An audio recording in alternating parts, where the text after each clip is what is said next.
অশোকনগর পূর্বাচল সংঘের পক্ষ থেকে সকল অধিবাসীবৃন্দকে জানাই শুভ শারদীয়ার প্রীতি শুভেচ্ছা এবং অভিনন্দন, এবং প্রত্যেককে জানাই মহা সপ্তমীর প্রীতি ও শুভেচ্ছা।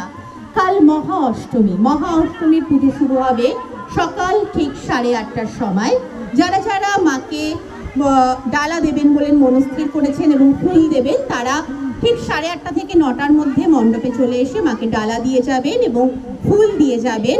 মহাষ্টমীর অঞ্জলি প্রদান শুরু হবে ঠিক সকাল 11টার সময়। অঞ্জলির শেষে শুরু হবে ভোগ নিবেদন পর্ব এবং 1:21 গতে শুরু হবে সন্ধি পুজো। 1:21 গতে শুরু হবে সন্ধি পুজো। সন্ধি পুজোয় যারা 108টা প্রদীপ জ্বালানোর সাক্ষী থাকতে চান এবং সন্ধিক্ষণের মহাসন্ধিক্ষণের সাক্ষী থাকতে ইচ্ছুক, তারা সকাল দুপুর 1টার মধ্যে মণ্ডপে চলে আসবেন।